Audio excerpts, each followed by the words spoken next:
పేదల సంక్షేమమే ధ్యేయంగా తెలుగుదేశం పార్టీని స్థాపించిన మహనీయుడు ఎన్టీఆర్ అని కోనసీమ జిల్లా కొత్తపేట ఎమ్మెల్యే బండారు సత్యానందరావు కొనియాడారు. టీడీపీ వ్యవస్థాపకులు ఎన్టీఆర్ వర్ధంతిని శనివారం కొత్తపేటలో టీడీపీ శ్రేణులు ఘనంగా నిర్వహించారు. బస్టాండ్ సెంటర్లో ఎన్టీఆర్ విగ్రహానికి ఎమ్మెల్యే సత్యానందరావు పూలమాలలు వేసి నివాళులర్పించారు. ప్రభుత్వ ఆసుపత్రిలో రక్తదాన కార్యక్రమం నిర్వహించారు. పేదలకు, వృద్ధులకు అన్నదానం చేసి దుప్పట్లు పంపిణీ చేశారు.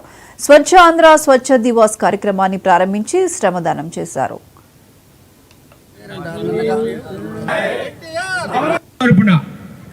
మన ఆంధ్రప్రదేశ్ రాష్ట్రం పరిశుభ్రంగా తయారు చేయడమే లక్ష్యంగా మన గౌరవ ముఖ్యమంత్రి చంద్రబాబు నాయుడు గారు దృఢమైన సంకల్పంతో నేడు ఈ కార్యక్రమాన్ని నేను నా పరిసరాల పరిశుభ్రత కొరకు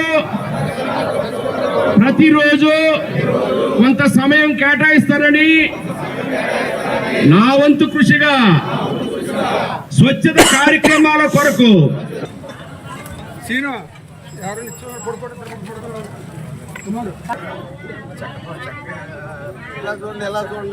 ఎన్టీ రామారావు గారి 29వ వర్ధంతి సందర్భంగా మహానుభావుడు స్వర్గీయ కీర్తిశేషులు విశ్వవిఖ్యాత నట సార్వభౌమ తెలుగుదేశం పార్టీ వ్యవస్థాపక అధ్యక్షులు మన రాష్ట్రానికి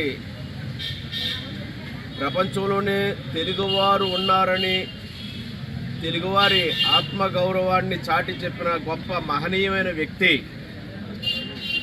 అటువంటి మహానుభావుడి వర్ధంతి సందర్భంగా ఈనాడు ఘనమైన నివాళులు అర్పించి వారి పేరు మీదుగా హాస్పిటల్లో పాలు, పండ్లు, రొట్టె పంపిణీ కార్యక్రమం, రక్తదాన కార్యక్రమం, వస్త్రదాన కార్యక్రమం.